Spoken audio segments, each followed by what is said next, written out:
ಆತ್ಮೀಯ ವೀಕ್ಷಕರಿಗೆಲ್ಲ ಪಾಸಿಟಿವ್ ಕನ್ನಡ ಚಾನಲ್ಗೆ ಪ್ರೀತಿಯ ಸ್ವಾಗತ. ನಾನು ಡಾಕ್ಟರ್ ನಟರಾಜ ಆರ್. ದಿನಾಂಕ 8/12/2024 ನಡೆದ PDO ಪಂಚಾಯತ್ ಡೆವಲಪ್ಮೆಂಟ್ ಆಫೀಸರ್ನ ಒಂದು ಪ್ರಶ್ನೆ ಪತ್ರಿಕೆಯಲ್ಲಿ ಕೇಳಲಾದಂತಹ 35 ಕನ್ನಡ ಪ್ರಶ್ನೆಗಳ ಉತ್ತರಗಳ ವಿಶ್ಲೇಷಣೆಯನ್ನು ಇಂದಿನ ವಿಡಿಯೋದಲ್ಲಿ ಗಮನಿಸೋಣ. ನೀವು ನನ್ನ ಚಾನಲ್ಗೆ ಹೊಸಬರಾದರೆ ಈಗಲೇ ಚಾನಲ್ನ ಸಬ್ಸ್ಕ್ರೈಬ್ ಮಾಡಿ. ಹಾಗೆ ನಮ್ಮ ಚಾನಲಲ್ಲಿ ವಿವಿಧ ಸ್ಪರ್ಧಾತ್ಮಕ ಪರೀಕ್ಷೆಗಳಿಗೆ ಸಂಬಂಧಿಸಿದಂತಹ 100 ವಿಡಿಯೋಗಳು ಲಭ್ಯ ಇದೆ, ಅವುಗಳನ್ನು ವೀಕ್ಷಿಸಿ. ಸ್ನೇಹಿತರೆ, ಎಸ್ ಸೀರೀಸ್ನಲ್ಲಿ ಅಂದರೆ ಪ್ರಶ್ನೆ ಪತ್ರಿಕೆ ವರ್ಷನ್ ಕೋಡ್ ಎಸ್ ಸೀರೀಸ್ನಲ್ಲಿರುವಂತಹ ಒಂದು ಪ್ರಶ್ನೆಗಳ ಕ್ರಮಾನುಗತಿಯನ್ನು ನಾನು ನಿಮ್ಮ ಮುಂದೆ ಈ ವಿಡಿಯೋದಲ್ಲಿ ತಿಳಿಯಪಡಿಸ್ತಾ ಇದ್ದೀನಿ. ಪ್ರಶ್ನೆ 1, ಕಸವರಮೆಂಬುದು ನೆರೆ ಸೈರಿಸಲಾರ್ಪೊಡೆ ಪರವಿಚಾರಮಂ ಧರ್ಮಮುಮಂ ಇದು ಯಾವ ಕೃತಿಯ ಸಾಲು? ಇದಕ್ಕೆ ಉತ್ತರ ಆಪ್ಷನ್ 1 ಕವಿರಾಜ ಮಾರ್ಗ. ಸ್ನೇಹಿತರೆ, ನಿಮಗೆ ಗೊತ್ತೇ ಇದೆ, ಕವಿರಾಜ ಮಾರ್ಗದಲ್ಲಿ ಇದು ಒಂದು ಕನ್ನಡದ ಮೊದಲ ಲಕ್ಷಣ ಗ್ರಂಥ, ಅಲಂಕಾರ ಗ್ರಂಥ ಅಂತ ಹೇಳಿ ನಾವು ಇದನ್ನು ಗುರುತಿಸಲಾಗುತ್ತೆ. ಶ್ರೀ ವಿಜಯ ಇದರ ಕರ್ತರು. ಇದರಲ್ಲಿ 3 ಪರಿಚ್ಛೇದಗಳು ಇರುವಂಥದ್ದು. ಅಂದರೆ ಇದರ ಅರ್ಥ ಪರಮತವನ್ನು ಸಹಿಸುವುದಾದರೆ ಅದು ಚಿನ್ನದಂತಹ ಗುಣ ಎನ್ನುವಂತಹ ಒಂದು ಅರ್ಥವನ್ನು ಈ ಸಾಲು ನೀಡುತ್ತೆ. ಇದು ಕವಿರಾಜ ಮಾರ್ಗದಲ್ಲಿ ನಮಗೆ ಲಭಿಸುತ್ತೆ. 2ನೇ ಪ್ರಶ್ನೆ, ಭರತೇಶ ವೈಭವ ಕೃತಿ ಯಾವ ಛಂದೋ ಪ್ರಕಾರದಲ್ಲಿ ರಚನೆಯಾಗಿದೆ? ಇದು ರತ್ನಾಕರ ವರ್ಣಿ ರಚಿಸಿರುವಂಥದ್ದು. ಇದು ರಚನೆ ಆಗಿರುವಂತಹ ಪ್ರಕಾರ ಸಾಂಗತ್ಯದಲ್ಲಿ ರಚನೆಯಾಗಿರುವುದು. ಆಪ್ಷನ್ 2. ಪ್ರಶ್ನೆ 3, ಈ ವಾಕ್ಯದಲ್ಲಿನ ಗೆರೆ ಎಳೆದ ಇಂಗ್ಲಿಷ್ ಪದಕ್ಕೆ ಕನ್ನಡ ರೂಪ, ಅದರಲ್ಲಿ ಇನ್ಕ್ಲೂಸಿವ್ನೆಸ್ ಅಂತ ಹೇಳಿ ಇದನ್ನು ನಾವು ಹೆಚ್ಚಾಗಿ ಆಂಗ್ಲ ಭಾಷೆಯಲ್ಲೂ ಬಳಸ್ತೀವಿ. ಹಾಗಂದರೆ ಇನ್ಕ್ಲೂಸಿವ್ನೆಸ್ ಅಂದರೆ ಒಳಗೊಳ್ಳುವಿಕೆ, ಇನ್ಕ್ಲೂಸಿವ್ ಅಂದರೆ ಒಳಗೊಳ್ಳೋದು ಅಂತ ಹೇಳಿ ಆ ಅರ್ಥದಲ್ಲಿ ಮೊದಲನೇ ಆಪ್ಷನ್. 4ನೇದು, ಚೊಂಬು ಶಬ್ದವನ್ನು ಬಿಡಿಸಿದರೆ ಇಲ್ಲಿ ಚೆನ್ ಪ್ಲಸ್ ಪೊನ್ ಚೊಂಬು ಆಗುತ್ತೆ. ಇಲ್ಲಿ ಬರುವಂತಹ ಚೆನ್ ಇದರ ಮೂಲಾರ್ಥ ಏನು ಅಂತ ಹೇಳಿ ಕೇಳಿದ್ದಾರೆ. ಇದು ಚೆನ್ ಅಂತ ಹೇಳಿದಾಗ ಕೆಂಪು ಎನ್ನುವಂತಹ ಅರ್ಥ. ಆಪ್ಷನ್ 1. 5ನೇದು, ಸಹಜ ಪದದ ವಿರುದ್ಧ ಪದ, ಸಹಜ ಇದಕ್ಕೆ ವಿರುದ್ಧಾರ್ಥಕ ಕೊಡುವಂಥದ್ದು ಕೃತಕ. ಆಪ್ಷನ್ 1. ಹಾಗೆ 6ನೇದು, ಕಟ್ಟು ಕಟ್ಟಳೆ ಈ ಪದವು, ಇದು ಒಂದು ಜೋಡಿ ಪದ ಅಥವಾ ಜೋಡು ನುಡಿ ಅಂತ ಹೇಳ್ತೀವಿ, ಕಟ್ಟು ಕಟ್ಟಳೆ. ಆಪ್ಷನ್ 4. ಪ್ರಶ್ನೆ 7, ಪುರಾತತ್ವ ಇಲಾಖೆಯು ಹಣದ ಮುಗ್ಗಟ್ಟಿನಿಂದ ಸಂಕುಚಿತವಾಯಿತು.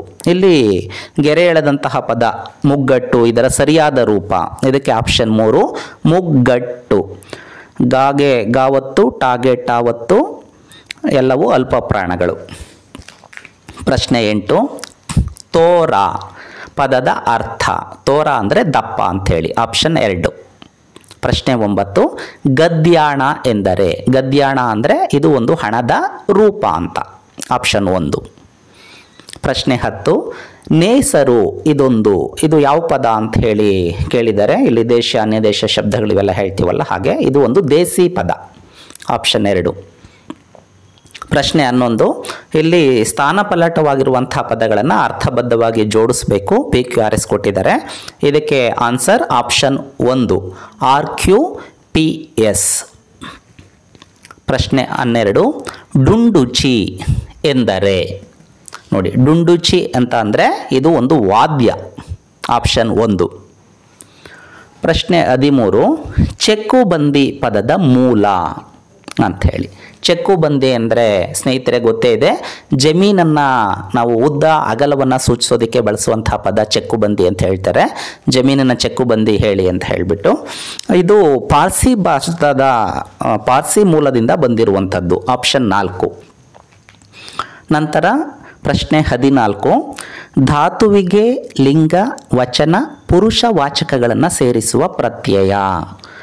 ನೋಡಿ, ಪ್ರತ್ಯಯಗಳಿಗೆ ಸಂಬಂಧಪಟ್ಟ ಹಾಗೆ ವಿವಿಧ ಸ್ಪರ್ಧಾತ್ಮಕ ಪರೀಕ್ಷೆಗಳಲ್ಲಿ ಸಾಮಾನ್ಯವಾಗಿ ಪ್ರಶ್ನೆಗಳು ಬರ್ತಾ ಇರುತ್ತೆ. ಕಾಲಸೂಚಕ ಪ್ರತ್ಯಯಗಳು, ಆಖ್ಯಾತ ಪ್ರತ್ಯಯಗಳು, ಕೃದಂತ ತದ್ದಿದಾಂತ ಪ್ರತ್ಯಯಗಳು, ಹಾಗೆ ವಿಭಕ್ತಿ ಪ್ರತ್ಯಯಗಳು, ಹೀಗೆವೆಲ್ಲನೂ ಸಹ. ಇಲ್ಲಿ ಧಾತುವಿಗೆ ಲಿಂಗ ವಚನ ಪುರುಷ ವಾಚಕಗಳನ್ನು ಸೇರಿಸುವಂತಹ ಪ್ರತ್ಯಯ ಆನ್ಸರ್ 3ನೇದು ಆಖ್ಯಾತ ಪ್ರತ್ಯಯ ಅಂತ ಹೇಳಿ. ಅಂದರೆ ಕಾಲಗಳಲ್ಲಿ ಆಖ್ಯಾತ ಪ್ರತ್ಯಯ ಬರುತ್ತೆ ಸ್ನೇಹಿತರೆ. ಅಂದರೆ ಇಲ್ಲಿ ಏನಪ್ಪ ಅಂತ ಹೇಳಿದಾಗ ಧಾತು ಪ್ಲಸ್ ಕಾಲಸೂಚಕ ಪ್ಲಸ್ ಪ್ರತ್ಯಯ ಪ್ಲಸ್ ಆಖ್ಯಾತ ಪ್ರತ್ಯಯ ಸೇರಿದಾಗ ಕಾಲ ಏರ್ಪಡುತ್ತೆ. ಈಗ ಭೂತಕಾಲ, ವರ್ತಮಾನ ಕಾಲ, ಭವಿಷ್ಯತ್ ಕಾಲ ಅಂತ ಏನು ಹೇಳ್ತೀವಲ್ಲ ಅವುಗಳಿಗೆ ಉತ್ತ, ದ, ವ ಇವು ಕಾಲಸೂಚಕ ಪ್ರತ್ಯಯಗಳು ಸೇರುತ್ತೆ. ಹಾಗೆ ಆಖ್ಯಾತ ಪ್ರತ್ಯಯ ನೋಡುತ್ತಾನೆ, ಆನೆ ಅಂತ ಹೇಳ್ತೀವಲ್ಲ ಅದು ಆಖ್ಯಾತ ಪ್ರತ್ಯಯ. ಆಳೆ, ನೋಡುತ್ತಾಳೆ, ನೋಡುತ್ತದೆ, ನೋಡುತ್ತವೆ, ಹೀಗೆ ಇದು ಆಖ್ಯಾತ ಪ್ರತ್ಯಯ. ಪ್ರಶ್ನೆ 15. ಕೋರಿಕೆ, ಹಾರೈಕೆ ಈ ಪದಗಳು ಯಾವ ಕ್ರಿಯಾಪದಗಳ ಗುಂಪಿಗೆ ಸೇರುತ್ತವೆ? ಇವು ವಿದ್ಯಾರ್ಥಕ ಕ್ರಿಯಾಪದಗಳು. ಆಪ್ಷನ್ 3. ಪ್ರಶ್ನೆ 16. ಪರಿಮಾಣವಾಚಕಕ್ಕೆ ಉದಾಹರಣೆ. ಪರಿಮಾಣವಾಚಕ, ಪರಿಮಾಣ ಅಂತ ಹೇಳಿದ್ರೆ ಒಂದು ನಿರ್ದಿಷ್ಟವಾದಂತಹ ಅಳತೆ, ಗಾತ್ರ ಇವುಗಳನ್ನು ಹೇಳುವಂಥದ್ದು. ಅಷ್ಟು, ಇಷ್ಟು, ಹಲವು, ಕೆಲವು, ಅನಿತು, ಇನಿತು ಇದೆಲ್ಲವೂ ಸಹ ನನ್ನ ಸರಳ ಕನ್ನಡ ವ್ಯಾಕರಣ ಪುಸ್ತಕದಲ್ಲಿ ಪರಿಮಾಣವಾಚಕದ್ದು ಆಗಿರಬಹುದು. ಹಾಗೆ ನಾನು ಈಗಾಗಲೇ ಏನು ಹೇಳಿದೆ ಆಖ್ಯಾತ ಪ್ರತ್ಯಯ ಇದೆಲ್ಲವೂ ಸಹ ಇದು ಹಾಗೇ ಇದೆ ಸ್ನೇಹಿತರೆ. ಈ ಎಲ್ಲ ಪ್ರಶ್ನೆಗಳನ್ನು ಅಲ್ಲಿ ನೀವು ಉತ್ತರಗಳನ್ನು ನೇರವಾಗಿ ಗಮನಿಸಬಹುದು. ಇನ್ನು ಪ್ರಶ್ನೆ 17. ಛದ್ಮ ಇದರ ಸಮಾನಾರ್ಥಕ ಪದ. ಛದ್ಮ ಅಂದರೆ ವೇಷಾಂತರ ಅಂತ ಹೇಳಿ. ಆಪ್ಷನ್ 3. ಹಾಗೆ ಪ್ರಶ್ನೆ 18. ಮೋಕ್ಷ ಇದರ ಸಮಾನಾರ್ಥಕಗಳು. ಆಪ್ಷನ್ 1 ಕೈವಲ್ಯ, ನಿರ್ವಾಣ ಅಂತ ಹೇಳಿ. ಪ್ರಶ್ನೆ 19. ವೃದ್ಧಿ ಇದರ ವಿರುದ್ಧ ಪದ. ಇಲ್ಲಿ ಆಲ್ರೆಡಿ ಹಿಂದೆ ಒಂದು ಕೇಳಿದ್ರು, ಇದು ಮತ್ತೊಂದು. ವೃದ್ಧಿ ಅಂದರೆ ಹೆಚ್ಚಾಗೋದು. ಕ್ಷಯ ಅದಕ್ಕೆ ಆಪ್ಷನ್ 3ನೇದು ಕ್ಷಯ. ಕ್ಷಯ ಅಂದರೆ ಕ್ಷೀಣಿಸೋದು, ಕಡಿಮೆ ಆಗೋದು. ಪ್ರಶ್ನೆ 20. ಡ್ಯಾಶ್ ಅಲ್ಲಿ ಅಂದರೆ ಸಪ್ತಮಿ ವಿಭಕ್ತಿ ಅದು ಪ್ರತ್ಯಯದಿಂದ ಘೇ ಪ್ರತ್ಯಯಕ್ಕೆ ಪಲ್ಲಟಿಸಿದರೂ ಅರ್ಥ ಕೆಡದ ವಾಕ್ಯವನ್ನು ಗುರುತಿಸಿ. ನೋಡಿ, ಇದು ಸ್ಥಾನ ಪಲ್ಲಟತೆ ಅಂತ ಹೇಳ್ತೀವಿ. ಇಲ್ಲಿ ಒಂದು ವಿಭಕ್ತಿಗೆ ಬದಲಾಗಿ ಮತ್ತೊಂದು ವಿಭಕ್ತಿ ಬಳಸುವಂಥದ್ದು. ಹೀಗೆ ಸ್ಥಾನ ಪಲ್ಲಟ ಆದರೂ ಸಹ ಇದನ್ನು ವಿಭಕ್ತಿ ಪಲ್ಲಟ ಅಂತಲೂ ಸಹ ಹೇಳ್ತೀವಿ. ವಿಭಕ್ತಿಯಲ್ಲಿ ಆಗೋದ್ರಿಂದ ಅಲ್ಲಿ ಏನು ಅರ್ಥ ಕೆಡದೇ ಇರುವಂಥದ್ದು. ಇದಕ್ಕೆ ಆಪ್ಷನ್ 1. ಇಲ್ಲಿ ಅವಳಲ್ಲಿ ಸಾಮರ್ಥ್ಯವಿಲ್ಲ. ಹಾಗೆ ಚತುರ್ಥಿಗೆ ಹೋದಾಗಲೂ ಸಹ ಇದು ಅವಳಿಗೆ ಸಾಮರ್ಥ್ಯವಿಲ್ಲ. ಹಾಗೆ ಹೇಳಿದ್ರೂ ಸಹ ಅರ್ಥ ವ್ಯತ್ಯಾಸ ಆಗೋದಿಲ್ಲ. ನಂತರ ಪ್ರಶ್ನೆ 21. ಪಲ್ಲಟಗೊಂಡಿರುವ ಈ ಕೆಳಗಿನ ಸಾಲುಗಳನ್ನು ಕ್ರಮಾನುಸಾರವಾದ ಅರ್ಥದಲ್ಲಿ ಜೋಡಿಸಿ. ಇದಕ್ಕೆ ಆಪ್ಷನ್ 3 QPSR. ಪ್ರಶ್ನೆ 22. ಚರ್ಮ ತೊಳೆದರೆ ಡ್ಯಾಶ್ ಪೂರ್ಣಗೊಳಿಸಿ. ಅಂದರೆ ಕರ್ಮ ಹೋದೀತು. ಇದೊಂದು ಗಾದೆ ಮಾತು. ಚರ್ಮ ತೊಳೆದರೆ ಕರ್ಮ ಹೋದೀತೆ. ಚರ್ಮ ತೊಳೆದ ತಕ್ಷಣ ನಾವು ಮಾಡಿರುವಂಥ ಕರ್ಮ ಹೋಗೋದಿಲ್ಲ ಅಂತ ಹೇಳಿ. ಹೋದೀತೆ ಮೊದಲನೇ ಆಪ್ಷನ್. ಪ್ರಶ್ನೆ 23. ಎಣ್ಣೆ ಎಂಬುದು ಮೂಲತಃ ಎಳ್ಳಿನಿಂದ ತೆಗೆದ ಜಿಡ್ಡನ್ನು ಸೂಚಿಸುತ್ತಿದ್ದು ಈಗ ಒಟ್ಟು ಆಯಿಲ್ ಎಂಬರ್ಥದಲ್ಲಿ ಬಳಕೆಯಾಗುತ್ತಿದೆ. ಇದನ್ನು ಡ್ಯಾಶ್ ಎನ್ನಬಹುದು. ನೋಡಿ, ಎಣ್ಣೆ ಇದ್ದದ್ದು ಎಳ್ಳಿನಿಂದ ತೆಗೆದದ್ದನ್ನು ಸೂಚಿಸುವಂಥದ್ದನ್ನು ಈಗ ಯಾವುದೇ ರೀತಿಯ ಒಂದು ಇದನ್ನು ಸಹ ಆಯಿಲ್ ಅಂತ ಹೇಳಿ ಬಳಸ್ತಾರೆ. ಹಾಗಾದಾಗ ಇದು ಏನನ್ನು ಸೂಚಿಸುತ್ತೆ ಅಂತ ಹೇಳಿದ್ರೆ ಇದು ಅರ್ಥ ವಿಕಾಸವನ್ನು ಸೂಚಿಸುತ್ತೆ. ಅದರ ಅರ್ಥ ವಿಕಾಸ ಆಯಿತು, ವ್ಯಾಪಕವಾಯಿತು. ಹಾಗೆ 24. ಭಾವುಕತೆ, ಪ್ರಕೃತಿ ಪ್ರೇಮ ಹಾಗೂ ಆದರ್ಶಗಳನ್ನು ಒಳಗೊಂಡ ಸಾಹಿತ್ಯ ಘಟ್ಟ. ಇದು ವಿವಿಧ ಸಾಹಿತ್ಯದ ಘಟ್ಟಗಳು ನಮಗೆಲ್ಲ ಗೊತ್ತೇ ಇದೆ. ನವೋದಯ, ನವ್ಯ, ಪ್ರಗತಿಶೀಲ, ದಲಿತ ಅಥವಾ ಬಂಡಾಯ ಸಾಹಿತ್ಯ ಅಂತ ಹೇಳ್ತೀವಿ. ಈ ಥರದ ಒಂದು ಆದರ್ಶಗಳನ್ನು ಒಳಗೊಂಡಿರುವಂಥದ್ದು ಅಂತ ಹೇಳಿದಾಗ ಅದು ನವ್ಯ ಸಾಹಿತ್ಯ. 3ನೇ ಆಪ್ಷನ್ನು. ಪ್ರಕೃತಿಯ ಆರಾಧನೆ, ಪ್ರಕೃತಿಯ ಪ್ರೇಮ, ಹಾಗೆ ಒಂದು ನವಿರಾದ ಭಾವುಕತೆ ಇವೆಲ್ಲವನ್ನು ಸಹ ನಾವು ಈ ಕಾಲಘಟ್ಟದಲ್ಲಿ ಗಮನಿಸ್ತೇವೆ. ಪ್ರಶ್ನೆ 25. ದ್ರಾವಿಡ ಭಾಷೆಗಳ ತೌಲನಿಕ ವ್ಯಾಕರಣ. A comparative grammar of Dravidian or southern family of languages. ಇದರ ಕರ್ತೃ ಆಪ್ಷನ್ 2ನೇದು ರಾಬರ್ಟ್ ಕಾಲ್ಡ್ವೆಲ್. ಪ್ರಶ್ನೆ 26.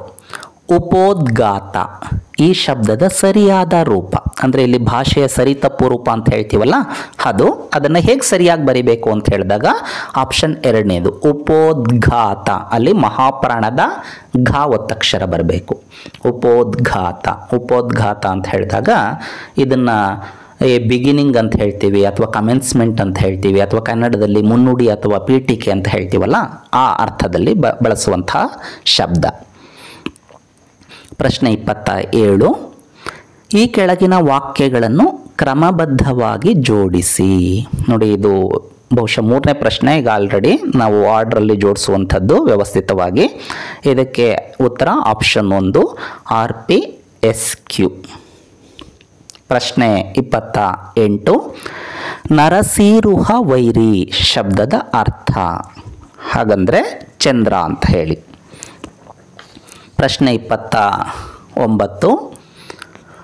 ಖಾನೇಶುಮಾರಿ ಎಂದರೆ. ಖಾನೇಶುಮಾರಿ ಅಂತ ಹೇಳಿದಾಗ ಇದು ಗಣತಿ ಮಾಡುವಂಥದ್ದು, ಅಂದರೆ ದನಕರುಗಳು ಅಥವಾ ಮನೆಗಳು ಅಥವಾ ಜನಗಣತಿ. ಆಪ್ಷನ್ 2 ಏನಿದೆಯಲ್ಲ ಇದು.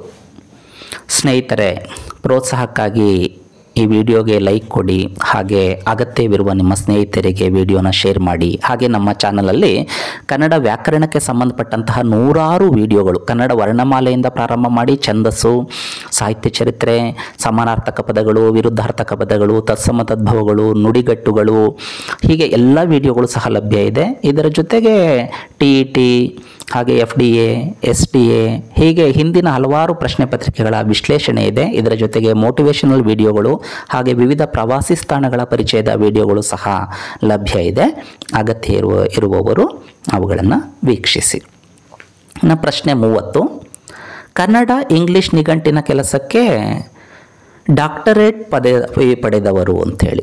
ಇದೆಲ್ಲ ನಮಗೆ ಗೊತ್ತೇ ಇದೆ ಸ್ನೇಹಿತರೆ. Reverend George Ferdinand Kittel, option 2ನೇದು. ಇವರಿಗೆ ಜರ್ಮನಿಯ ಟುಬಿಗನ್ ವಿಶ್ವವಿದ್ಯಾಲಯ ಡಾಕ್ಟರೇಟ್ ಪದವಿಯನ್ನು ಕೊಡುತ್ತೆ. ಇನ್ನು ಪ್ರಶ್ನೆ 31. ಬುರ್ನಾಸು ಎಂದರೆ. ಬುರ್ನಾಸು ಅಂತ ಹೇಳಿದ್ರೆ ಕಳಪೆ ಅಂತ ಹೇಳಿ. ನಂತರ ಪ್ರಶ್ನೆ 32. ಶಂಭೂಕ ಇದು ಕುವೆಂಪುರವರು ಸೃಷ್ಟಿಸಿದಂತಹ ಯಾವ ನಾಟಕದ ಪಾತ್ರ ಅಂಥೇಳಿ. ಇದು ಕುವೆಂಪುರವರು ರಚಿಸಿದ ಶೂದ್ರ ತಪಸ್ವಿ ನಾಟಕದಲ್ಲಿ ಬರುವಂತಹ ಒಂದು ಪಾತ್ರ ಆಗಿದೆ. 33. ಬಿಣಮಣಿ ಅಂತು ಅಂತ ಹೇಳಿಬಿಟ್ಟು ಇದು ಸಾಲು ಏನು ಬರುತ್ತೆ, ಇದು ಯಾವ ಶಾಸನದಲ್ಲಿ ಬರುವಂತಹ ಆರಂಭದ ಸಾಲು ಅಂಥೇಳಿ. ಇದಕ್ಕೆ ಉತ್ತರ ಆಪ್ಷನ್ 2ನೇದು. ಇದು ತಮಟಗಲ್ಲು ಶಾಸನ. ಕನ್ನಡದ ಪ್ರಾಚೀನ ಶಾಸನಗಳಲ್ಲಿ ತಮಟೆಗಲ್ಲು ಶಾಸನವು ಸಹ ಒಂದು. ಕ್ರಿಸ್ತಶಕ ಸುಮಾರು 500ರಲ್ಲಿ ಶಾಸನ ರಚನೆಯಾಗಿರುವಂಥದ್ದು. ಇದು ಚಿತ್ರದುರ್ಗ ತಾಲೂಕಿನ ತಮಟೆಕಲ್ಲು ಎನ್ನುವಂತಹ ಪ್ರದೇಶದಲ್ಲಿ ಲಭ್ಯ ಆಗಿರೋದ್ರಿಂದ ಇದಕ್ಕೆ ತಮಟೆಕಲ್ಲು ಶಾಸನ ಅಂತಲೇ ಕರೆಯಲಾಗುತ್ತೆ. ಈ ಶಾಸನ ಪೂರ್ವದ ಹಳಗನ್ನಡದಲ್ಲಿ ರಚನೆಯಾಗಿರೋದು ಇದರ ಒಂದು ವೈಶಿಷ್ಟ್ಯ ಅಥವಾ ವಿಶೇಷತೆ ಅಂತ ಹೇಳಿ ಹೇಳ್ಬೋದು. ಇನ್ನು 34ನೇದು. ನೀನು ಬಿಡು ಮಹಾನ್ ಬೃಹಸ್ಪತಿ ಎಂಬ ವಾಕ್ಯದಲ್ಲಿ ಬೃಹಸ್ಪತಿ ಪದಕ್ಕಿರುವುದು. ಇದು ವಾಕ್ಯದ ವಿವಿಧ ಅರ್ಥಗಳು, ವಾಚ್ಯಾರ್ಥ, ವ್ಯಂಗ್ಯಾರ್ಥ, ಸೂಚ್ಯಾರ್ಥ, ಉತ್ತಮಾರ್ಥ, ಹೀಗೆ ಹಲವು ಅರ್ಥಗಳಲ್ಲಿ ಬಳಕೆ ಆಗುತ್ತೆ. ನೀನು ಬಿಡು ಮಹಾನ್ ಬೃಹಸ್ಪತಿ ಅಂತ ಹೇಳಿದಾಗ ಇದು ವ್ಯಂಗ್ಯಾರ್ಥದಲ್ಲಿ ಬಳಕೆ ಆಗುವಂಥದ್ದು. ಆಪ್ಷನ್ 3. ಪ್ರಶ್ನೆ 35. ಗೆರೆ ಎಳೆದ ಪದದ ಸರಿಯಾದ ರೂಪ. ಇದು ಉತ್ಕೃಷ್ಟ ಅಂಥೇಳಿ. ಈ ಪದದ ಸರಿಯಾದ ರೂಪ ಆಪ್ಷನ್ 2ನೇದು ಉತ್ಕೃಷ್ಟ. ತಾಗೆ ಕಾವತ್ತು ಹಾಗೆ ಒಟ್ಟು ಸುಳಿ ಷಟ್ಪದಿ ಶಾಗೆ ಟಾವತ್ತು. ಉತ್ಕೃಷ್ಟ. ಉತ್ಕೃಷ್ಟ ಅಂದರೆ ಶ್ರೇಷ್ಠ ಅಂತ ಅರ್ಥದಲ್ಲಿ ಬಳಕೆ ಆಗುತ್ತೆ. ಆಪ್ಷನ್ 2ನೇದು. ಇದಿಷ್ಟು ಸಹ 2024ರ PDO ಪರೀಕ್ಷೆಯಲ್ಲಿ ಕೇಳಲಾದಂತಹ ಕನ್ನಡ ಪ್ರಶ್ನೆಗಳ ಉತ್ತರಗಳ ವಿಶ್ಲೇಷಣೆ ಸ್ನೇಹಿತರೆ. ಇದನ್ನು ಇಲಾಖೆಯವರು ಉತ್ತರಗಳನ್ನು ಬಿಟ್ಟಾಗ ಏನಾದರೂ ಸಹ ಒಂದೆರಡು ವ್ಯತ್ಯಾಸಗಳಿರಬಹುದು. ನನ್ನ ಒಂದು ಜ್ಞಾನದ ಪರಿಧಿಯಲ್ಲಿ ಇಷ್ಟು ಮಾಹಿತಿಯನ್ನು ನಿಮಗೆ ನೀಡಿದ್ದೀನಿ. ಪ್ರೋತ್ಸಾಹಕ್ಕಾಗಿ ಈ ವಿಡಿಯೋಗೆ ಲೈಕ್ ಕೊಡಿ. ಹಾಗೆ ನೀವು ನನ್ನ ಚಾನಲ್ಗೆ ಹೊಸಬರಾದರೆ ಈಗಲೇ ಚಾನಲನ್ನು ಸಬ್ಸ್ಕ್ರೈಬ್ ಮಾಡಿ. ಧನ್ಯವಾದ.